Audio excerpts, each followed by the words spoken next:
It's the most outrageous, disgusting, preposterous, not to say barbaric idea. The strangest spy story in the annals of naval intelligence.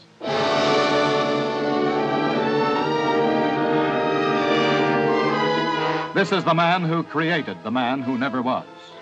You wave an airy hand and say, George, go and get a body, as though there was nothing to it. Well, you try. Nonsense. There are hospitals, nursing homes, mortuaries. I've tried them, not a hope. You see, Monty, every body belongs to somebody. And it isn't a thing people want messed about. This is the traitor who tried to expose the man who never was. Good evening. Yes, what do you want? I'm making some inquiries about a friend of mine, William Martin. This is the girl who held the secret of the man who never was. Lucy, this is Mr. Patrick O'Reilly. Hello there. Mr. O'Reilly is making inquiries about Willie Martin. Willie Martin? Willie Martin? It's no good making inquiries about him, mister. Willie Martin doesn't exist. This is a true story. It actually happened, but it could not be told until now.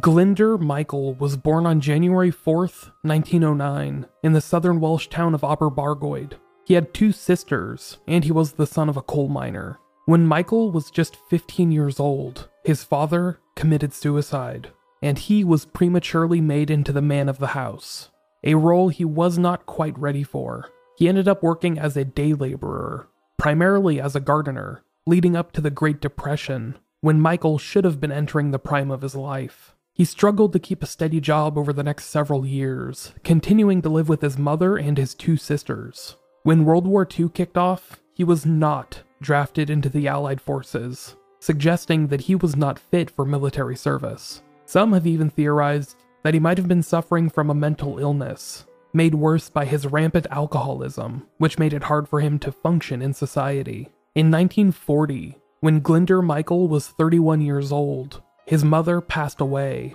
leaving him homeless, friendless, broke, and depressed. Following this tragic loss, he drifted towards the city of London, where he lived on the streets as a tramp.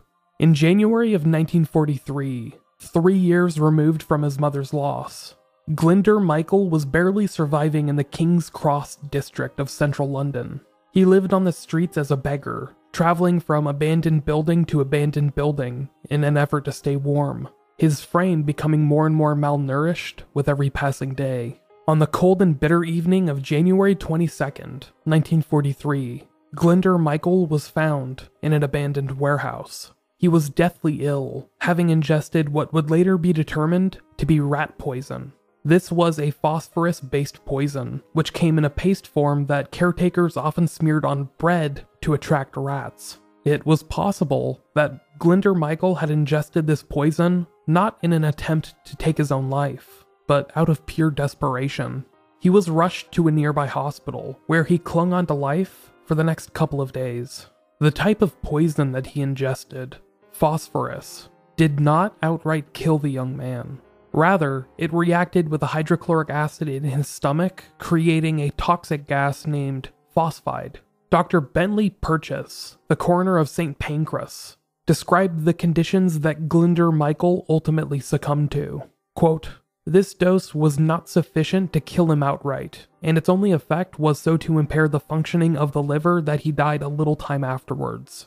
After suffering in the hospital for nearly 2 days, Glyndwr Michael passed away on January 24th, 1943, just 20 days after his 34th birthday. His death certificate listed his cause of death as phosphorus poisoning, took rat poison, bid to kill himself while of unsound mind.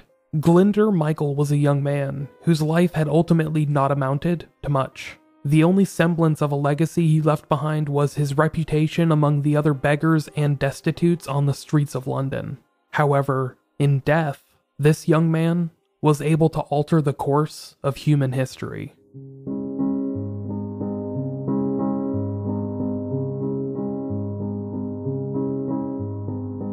The conflict we now refer to as World War II was precipitated by a long period of escalations, stemming from the fallout of the original World War, referred to in the preceding years as the Great War. In addition to tensions being raised between Japan and China, the leader of Germany's Nazi Party, Adolf Hitler, served as a primary catalyst. In September of 1939, Germany invaded Poland in a blitzkrieg attack meant to shock and awe. The United Kingdom responded by giving Germany an ultimatum that was ultimately ignored by Adolf Hitler. 2 days later, on September 3rd, in coordination with France and the other countries allied with the UK, war was officially declared. The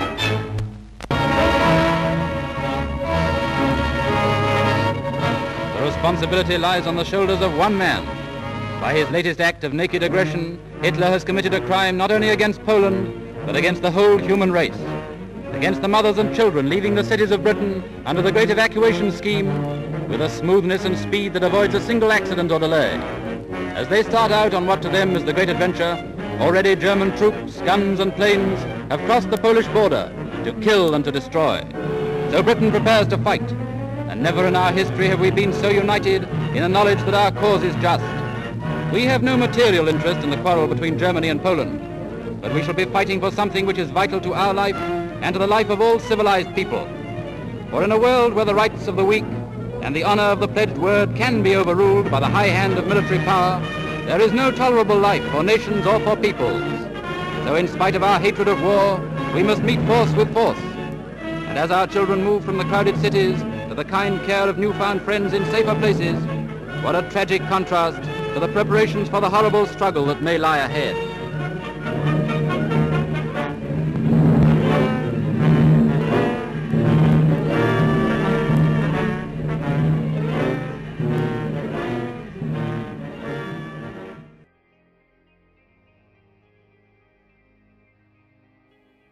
Just a few weeks after the beginning of the war, a memo began circulating throughout Britain's naval intelligence. Published under the name of Royal Navy Rear Admiral John Godfrey, the memo became known as the Trout Memo, because it described a plan to deceive the enemy by using the same tactics as fly fishing. In this case, the enemy, the Germans, were the trout. An excerpt of the memo read, "The trout fisher casts patiently all day. He frequently changes the venue and his lures. If he has frightened a fish, he may give the water a rest for half an hour, but his main endeavor, viz. to attract fish by something he sends out from his boat, is incessant." Many believed that this memo was not written by Admiral Godfrey himself. Instead, some note that its writing bore all the hallmarks of Godfrey's assistant, Lieutenant Commander Ian Fleming. Fleming, as you may know, later gained international acclaim for his series of novels, which created the character of James Bond. His superior, Admiral Godfrey, was even credited for serving as an inspiration for the character M. In this memo, Godfrey and Fleming proposed a number of practical avenues for this plan to take effect, including a scheme inspired by a novel that Fleming had just read. One passage in particular, labeled Number 28, read, "The following suggestion is used in a book by Basil Thomson. A corpse dressed as an airman, with dispatches in his pockets, could be dropped on the coast, supposedly from a parachute that has failed. I understand there is no difficulty in obtaining corpses at the Naval Hospital, but of course, it would have to be a fresh one." This memo, which was published on September 29th, 1939, included many possible ways that these methods could be incorporated into the war effort. In addition to the nefarious scheme listed as Number 28, it also included plans to lure German U-boats into minefields, using false intelligence and stuff like that. The Trout Memo would be kicked around for the next few years, as the war continued to escalate. It never really seemed to take off, despite Rear Admiral John Godfrey transitioning into his new role as the Director of Naval Intelligence. Together, along with his assistant, Ian Fleming, the two struggled to build a more cohesive intelligence unit. Plans similar to those described in the Trout Memo were used throughout World War II. at least alterations of those plans. The Battle of Alam el Halfa in 1942 incorporated similar elements of Number 28, leaving behind fabricated war plans on a corpse in a German minefield. This ultimately led to a number of German tanks being led into a sand trap, where they were bogged down by machine malfunctions. Then, following the events of September of 1942, the seed of an idea was planted. An Allied plane, flying from Britain to Gibraltar, crashed off of the coast of southwestern Spain. A courier aboard the plane carried top-secret documents, and they were killed in the crash. Their remains and belongings later returned to the Allies. However, intelligence sources believed that Spain had scoured through the top-secret documents before returning them, eventually feeding that information to German officials. Naval intelligence had, for some time, been operating under the belief that Spain, technically a neutral country at this point in the war, had Axis sympathies. It was believed that the nation was rife with German spies, and that any information that Spain received, Germany received not long after. While frowned upon, this was the type of behavior that spies and scoundrels loved to exploit. In particular, two intelligence officers, who immediately began hatching a plan to take advantage of this back channel. Roughly 1 month after the plane crash off of the coast of southwestern Spain, a new plan was pitched by a British intelligence officer named Charles Cholmondeley. Cholmondeley, a flight lieutenant in the Royal Air Force, had been seconded to MI5, where he now worked on a committee whose primary focus was implementing double agents into the war effort. On October 31st, 1942, Charles Cholmondeley pitched his plan to the committee. He named this plan Trojan Horse, and a portion of the plan read, "A body is obtained from one of the London hospitals. The lungs are filled with water and documents are disposed in an inside pocket. The body is then dropped by a coastal command aircraft. On being found, the supposition in the enemy's mind may well be that one of our aircraft has either been shot or forced down, and that this is one of their passengers." This operation, nicknamed Trojan Horse, was turned down by Cholmondeley's committee. However, it was liked by a man named Ewen Montago, whom Cholmondeley was familiar with. Ewen Montago was a former lawyer and King's Counsel that had volunteered at the onset of the war, and now worked underneath Admiral John Godfrey in naval intelligence. In particular, he focused on naval deception, and knew that naval intelligence needed to up their operations to truly assist in the war effort. Recently, Cholmondeley and Montago had worked together to create a network of fictitious double agents in Britain. These were fake spies, created wholesale out of nothing but imagination, whom the two intelligence officers had created entire identities for, including names, birthdays, families, jobs, etc. They had used these fake identities to supply information to the Germans, some of which was real to validate their existence, but ultimately trivial. The rest of the information, which they were hoping would inspire German battle plans, was fake. So, Charles Cholmondeley and Ewen Montago knew one another and respected each other's work. When the committee turned down Cholmondeley's planned operation, Trojan Horse, Montago decided to help bring it to realization, seeing the potential in such a plan and believing that it could help turn the tide of the entire war. At this point in the war, the latter half of 1942, German forces were beginning to become spread very thin, fighting a war on almost all fronts. They had established a foothold through most of mainland Europe, but knew that an invasion by Allied forces was coming, and coming soon. German officials knew that the Allies weren't prepared to launch an all-out assault for France. The Allies knew this themselves, and estimated that the earliest date they could launch an invasion of France was more than a year out. However, they were hoping to find an alternative avenue to establish a foothold in the continent, via the south.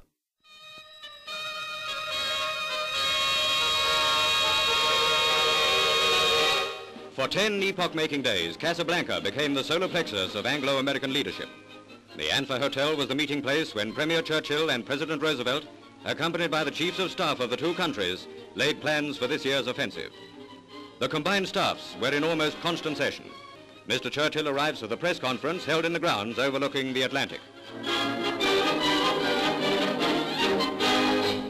The infamous Casablanca Conference, held in January of 1943, brought together Allied leaders in Morocco. known then as French Morocco. Joseph Stalin, the leader of the Soviet Union, had been invited to help coordinate the Allied military plans over the next year or two, but had to remain in Russia because of the ongoing land war between him and the Nazis. The other two world leaders present at this conference, US President Franklin Delano Roosevelt and UK Prime Minister Winston Churchill, debated, among other topics, where they should begin their invasion. They, along with their military leaders, weighed the pros and cons of starting the invasion in either Italy or the Balkans, primarily Sicily or Greece. Invading through Greece would not only help liberate a long-standing ally of Britain, Greece itself, but also begin cutting off the Nazi import of natural resources from the region, primarily oil from Romania.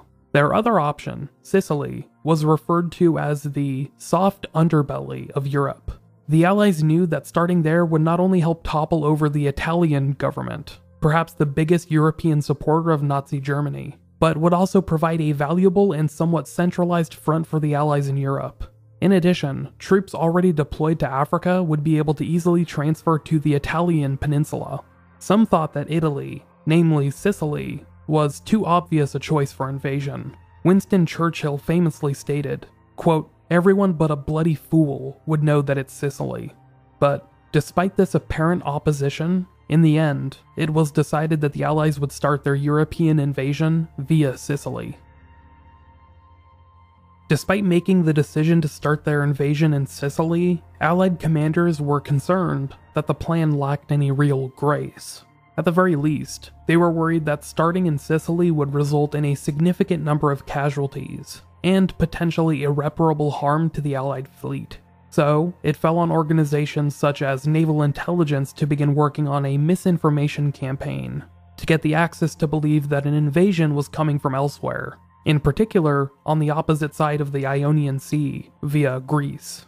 This misinformation campaign went by the name of Operation Barclay, and included various agencies and officials in its effort to fool the Axis powers. Adolf Hitler had been growing increasingly concerned that an invasion would start near Greece, as this area, surrounding the Balkans, had provided Germany with a nearly endless amount of natural resources throughout the war. An invasion there could cripple the Nazi war effort, and Hitler was acutely aware of that. So, the Allies began orchestrating a campaign to feed into Hitler's own worst fears, that the invasion was heading towards Greece, near his defenseless cash cow.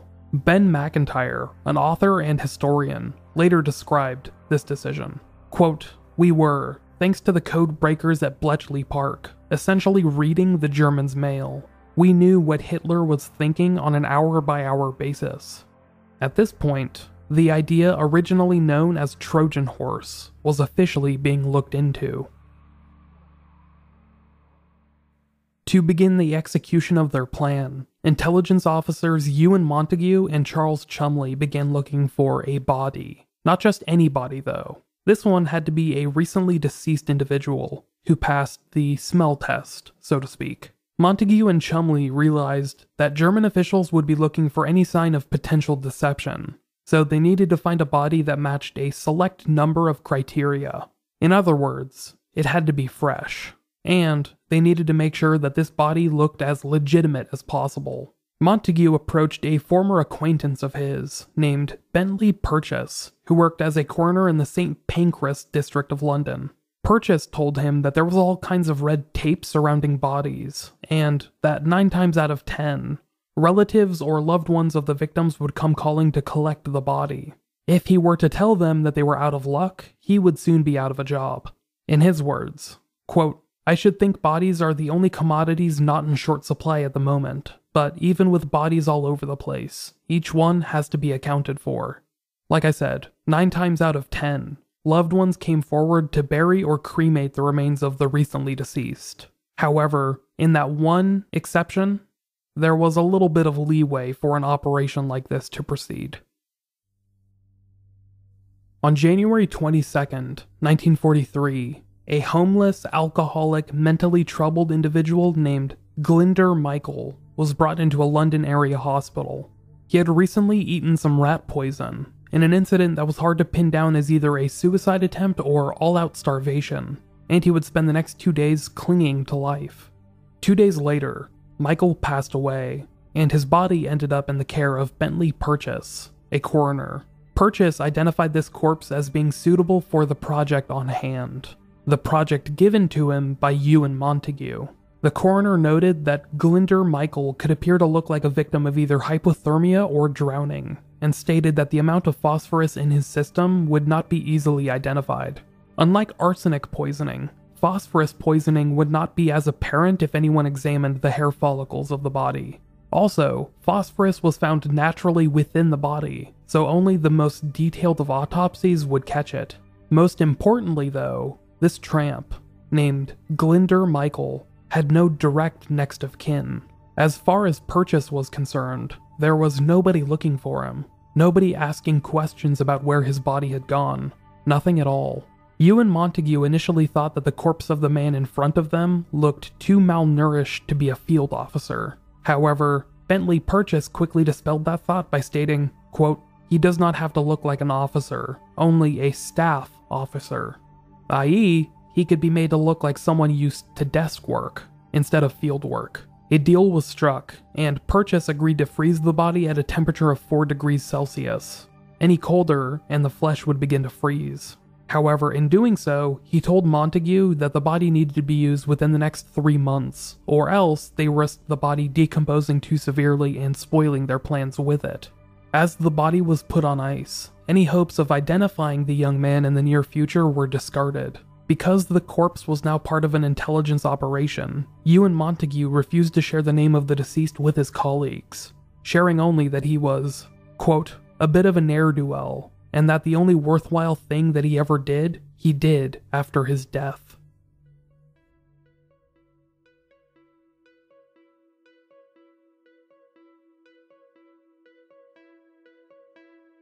On February 4th, 1943, a reworking of Trojan Horse was filed, under the operational name of Mincemeat.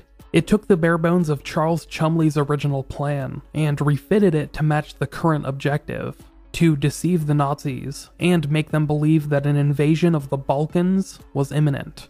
Before the Axis powers could be fooled though, the intelligence operatives working on Operation Mincemeat had to create a brand new identity for the corpse they now had on ice. Ewen Montago and Charles Cholmondeley, who had previously worked together to create a network of fictitious double agents, would take point on the operation.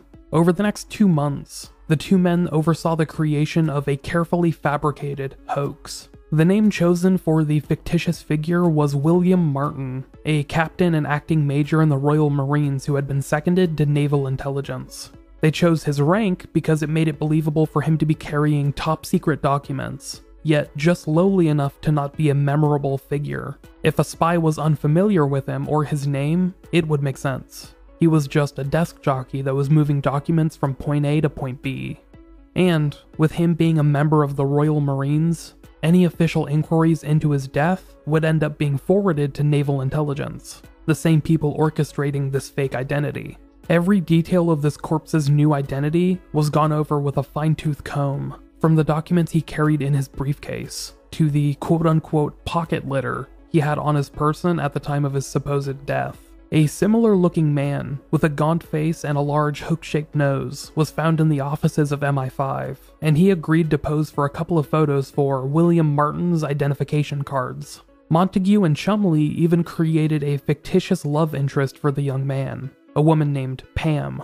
An MI5 clerk named Jean Leslie volunteered a photograph of herself in a bathing suit to include in his pockets, and she became the face of this fictitious Pam. To fully bring their relationship to life, a letter written by Pam was also included in Captain Martin's pockets, as well as a receipt from a London-based jeweler for a diamond engagement ring.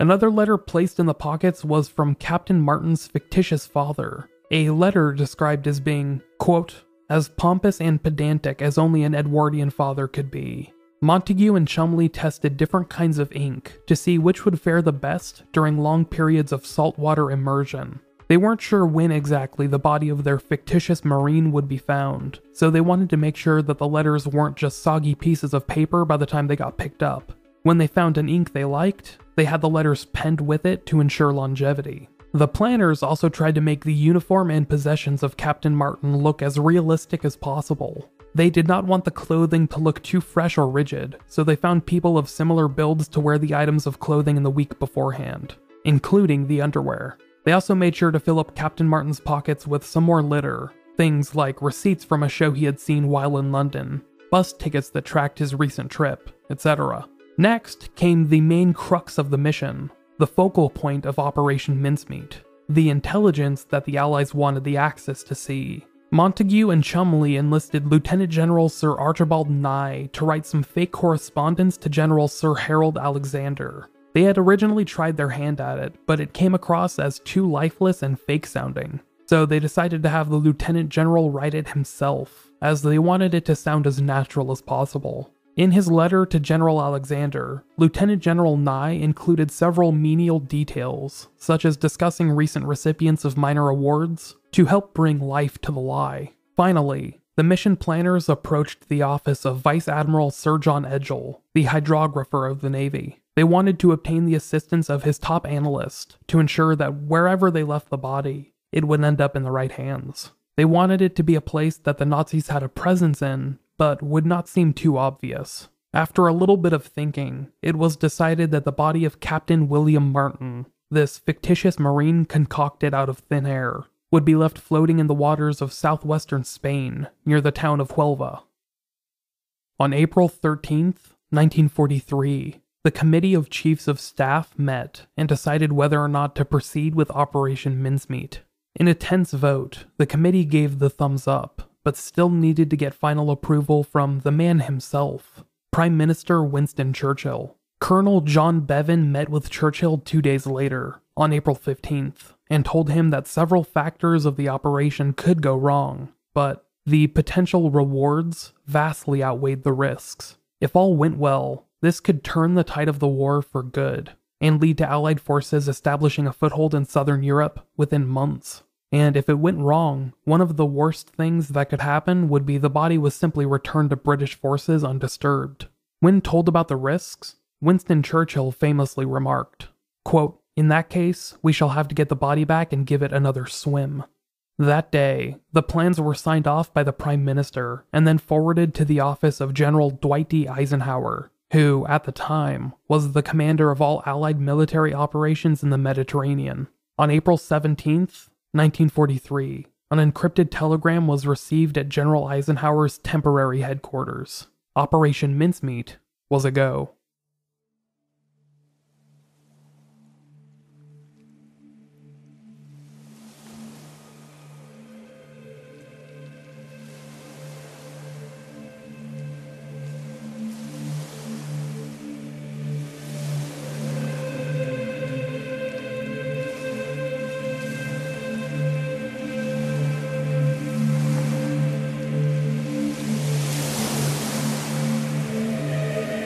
On April 19th, 1943, the submarine HMS Seraph left its port in Greenock, Scotland.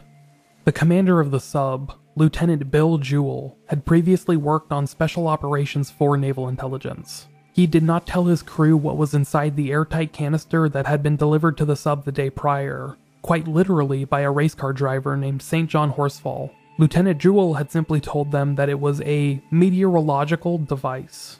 The officers on board the sub knew what was in the container though. A body, packed in tight and surrounded by dry ice. They needed to keep the body partially frozen and deprived of oxygen to avoid the decomposition process, as they needed it to appear fresh. Over the next 10 days, the HMS Seraph would survive 2 bombing attempts by Axis forces, before arriving near the southwestern coast of Spain. They arrived on April 29, 1943, and spent most of that first day ensuring that they were in the clear. The last thing they needed was to be bombed or attacked during a highly secretive intelligence operation. In the early morning hours of the next day, April 30th, 1943, the HMS Seraph surfaced. It was around 4:15 when they did so, before sunrise, and Lieutenant Jewell sent his crew below into the sub for the most crucial part of their mission. Joined only by his most trusted officers, Lieutenant Jewell lowered the airtight container into the water. As he and his officers proceeded, Lieutenant Jewell read Psalm 39 from the King James Bible. "Hear my prayer, O Lord, and give ear unto my cry. Hold not thy peace at my tears, for I am a stranger with thee, and a sojourner, as all my fathers were. O spare me, that I may recover strength, before I go hence, and be no more. The body of Captain William Martin, formerly Glinder Michael, was pushed towards the shores of Spain. Chained to his wrist was a briefcase, which had been carefully curated with documents and letters full of false information. The HMS Seraph left that morning, traveling 12 miles before releasing and destroying the airtight container that the body had been held in for 2 weeks. Then, a message was sent to the Royal Navy Admiralty by Lieutenant Jewell. Quote, "Mincemeat completed."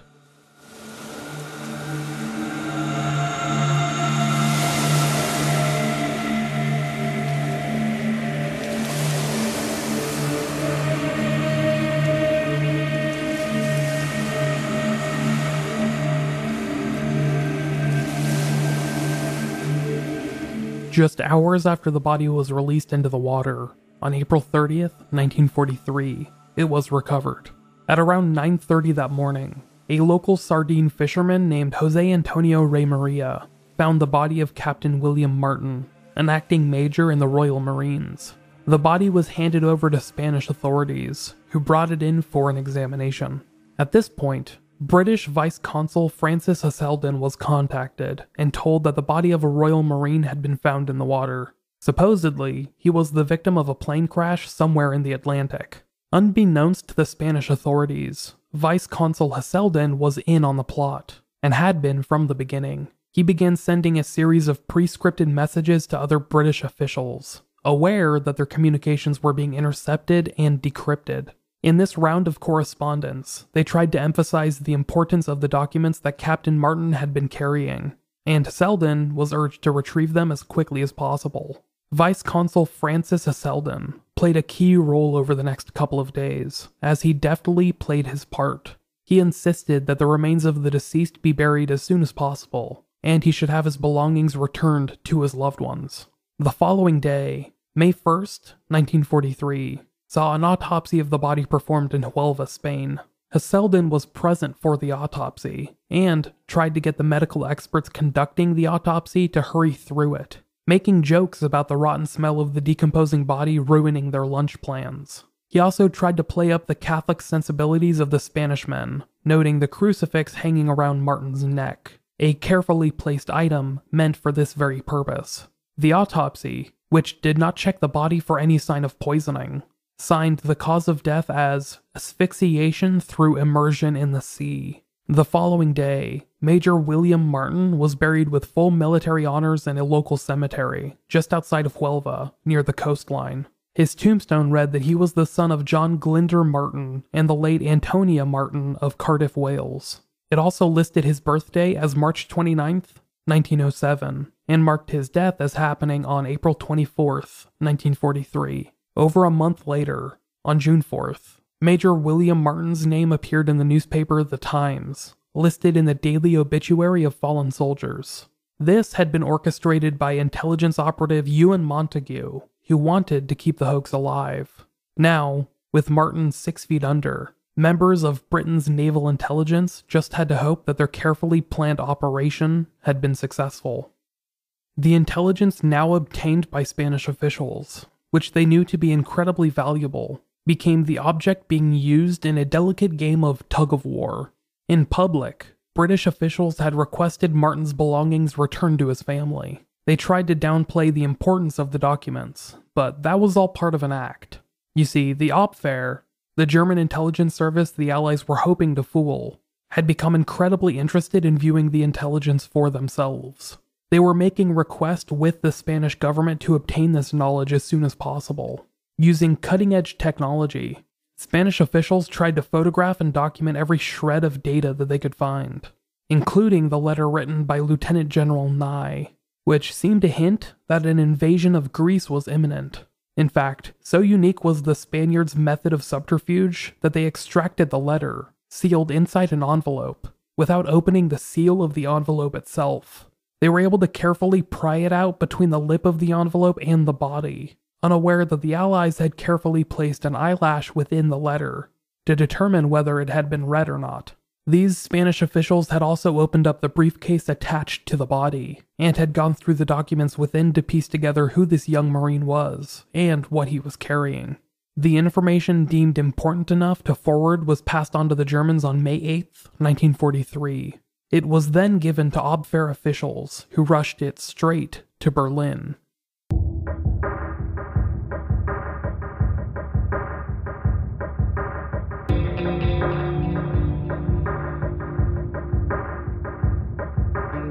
The briefcase belonging to this Captain William Martin was returned to Vice Consul Francis de Selden just a few days later, on May 11th, 1943. Then, it was mailed back to London in a diplomatic bag, where analysts began looking through it in an effort to see what had been gone through by the Spaniards. Each document was forensically examined, and naval intelligence was able to determine, beyond a shadow of a doubt, that the information had been read by the Spanish government. Like I said, they had carefully placed an eyelash inside the most important letter, which was now gone. Even though the seal on the envelope was not broken, it became apparent that the document had been read. Besides the eyelash ruse, sources were able to discover messages being sent between German intelligence agencies and military officials. Messages they decrypted, which stated that an invasion of the Balkans was imminent. General Alfred Jody, the head of the German Supreme Command Operations Staff, sent a message to one of his staffers which stated about the upcoming Allied invasion. Quote, "You can forget about Sicily. We know it's in Greece." At this point, it seemed like Operation Mincemeat had become a total success. Brigadier Leslie Hollis, who served as the secretary to the Chief of Staff's committee, sent a message to Prime Minister Winston Churchill, which read, quote, "Mincemeat swallowed rod, line, and sinker by the right people, and from the best information they look like acting on it."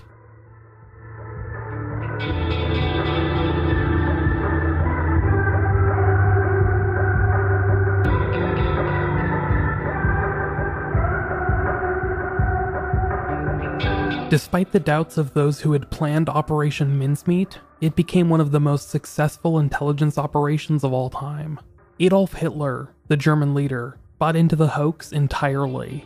On May 12th, just days after German officials received the intel from the Spanish government, he ordered forces over to the Balkans, away from his active military fronts, because he was already paranoid about an invasion of the region, paranoia that grew with every passing day. The intel seemed well placed to validate his fears. Hitler, demanding that the Balkans be defended at all cost, began moving German forces over to Greece, Sardinia, and Corsica in the middle of May. Over the next several weeks, he more than doubled the German presence in the region, taking away tens of thousands of troops from other regions, including the Eastern Front, France, and Sicily. It is estimated that upwards of 100,000 men were moved away from active war zones to fend off this theoretical invasion. Then, on July 9th, 1943, just 2 months after the success of Operation Mincemeat, the Allies began their invasion of Sicily. Operation Husky, as it was known, oversaw a complete storming of the island by over 160,000 Allied troops.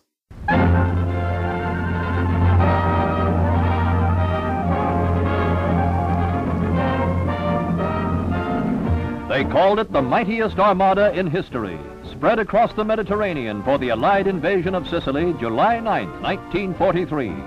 It was the period of World War II when taking of the large island which lies athwart the narrow waters separating North Africa and the toe of Italy would not only affirm Allied control of the Mediterranean, but would knock Italy right out of the war. The plan called for the U.S. 7th Army to move onto the Sicilian beaches on the south coast and the British 8th Army on the east. The sound of planes was constantly overhead, and gunners kept a sharp lookout. What they heard was our own Air Force ferrying glider infantry and paratroops to the first airborne assault. Then came the naval barrage. These were the opening guns in the Battle of Europe.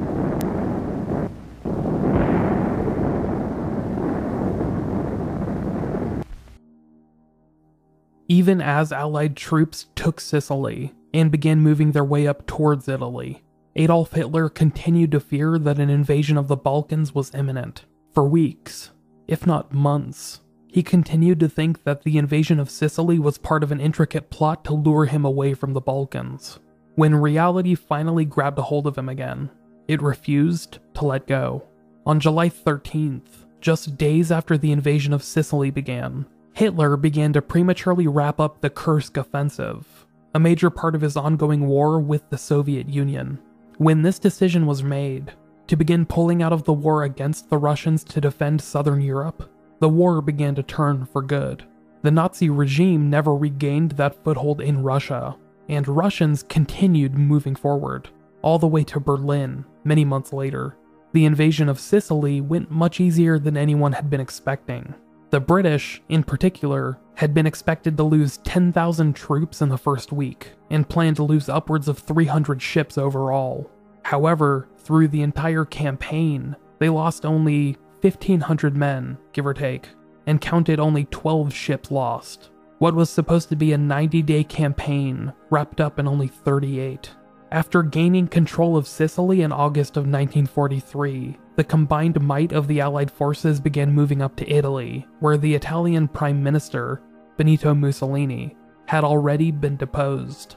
To this day, Operation Mincemeat is widely regarded as one of the most important deceptions made in World War II, perhaps in military history. It is likely that Operation Mincemeat changed the entire course of the war, or, at the very least, escalated it. Following the invasion of Sicily and then Italy, the war continued on for the better part of the next 2 years. The Allied troops that stormed Sicily moved up to Italy, where they helped neutralize one of the main Axis powers, and then continued battling north until 1944, when several of the same men that had stormed Sicily deployed to France, where they participated in D-Day. The rest is history from there. Yesterday morning at 2:41 a.m. at General Eisenhower's headquarters, General Jodl, the representative of the German High Command, and of Grand Admiral Dönitz, the designated head of the German state, signed the act of unconditional surrender of all German land, sea, and air forces in Europe to the Allied expeditionary forces and simultaneously to the Soviet High Command.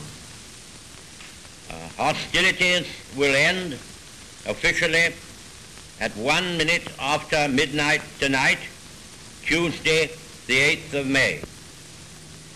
But in the interest of saving lives, the ceasefire began yesterday to be sounded along all the fronts.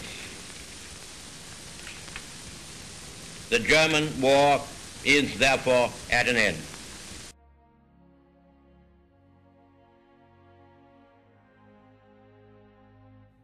Operation Mincemeat played not only an important role in the ending of World War II, but the future of the United Kingdom as a whole. Ian Fleming, the man many credit with proposing the idea that eventually became Mincemeat, ended up gaining international acclaim for creating the James Bond book series, a series that many think was more autobiographical than fiction. Ewen Montago, the man who helped bring Mincemeat to fruition, was appointed as an officer of the Order of the British Empire in 1944. He, along with Charles Cholmondeley, was regarded as one of Winston Churchill's quote-unquote corkscrew thinkers.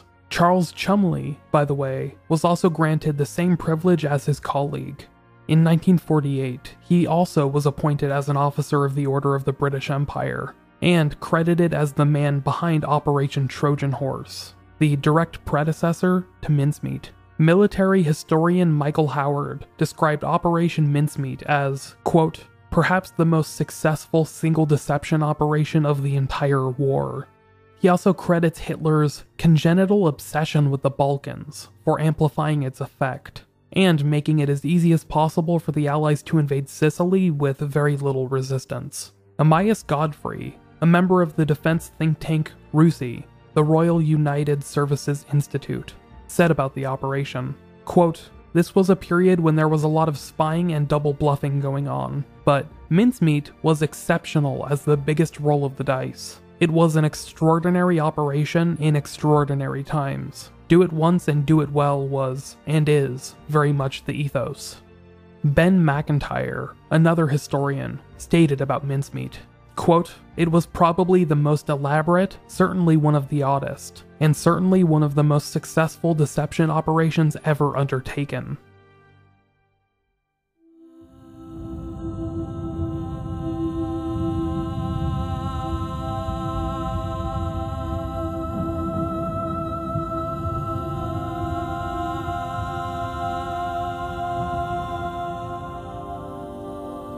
In 1953, Ewen Montago published a book about the operation, titled The Man Who Never Was. Written in a single weekend, the book was derived from Montagu's own notes, taken from the process of orchestrating this hoax, and included his own recollection of events, which became the official version of the story for about half a century. The book was a smashing success, ultimately selling upwards of 2 million copies, leading to a film adaptation in 1956. In fact, the audio you heard at the very beginning of this episode was the trailer for said film, which went by the same name as the book, The Man Who Never Was. When writing the book, Ewen Montago had to leave several aspects of the story on the cutting room floor. Among them were not only aspects about Operation Barclay, the more comprehensive deception campaign waged by British intelligence before the invasion of Sicily, but also details about the man whose body had been used by the operation. The deceased young man, whose remains were taken by British officials and transformed into the fictional William Martin, remained buried in a cemetery outside of Huelva, Spain. He remained nameless, his identity a forgotten relic of a time gone by. In 1977, the Commonwealth War Graves Commission took responsibility for the grave of Major William Martin. However, at that point, he was still just William Martin, a Royal Marine, a fallen hero of the British Empire. It wasn't until 1996 that the real man, Glyndŵr Michael, got his name back. It was in this year that Roger Morgan, a historian from London, was able to track down his identity after many months and weeks of research in the Public Records Office. He was able to state, definitively, that the man who was buried in southwestern Spain was not just some nameless tramp, but a tragic figure who had ended up a hero in death. In 1997, the Commonwealth War Graves Commission added a postscript to the tombstone of the deceased, which read, Glyndŵr Michael served as Major William Martin, RN. Glyndŵr Michael led a very misguided life, eventually falling prey to either desperation or starvation. But his story will always be remembered, and he will forever be the man that never was.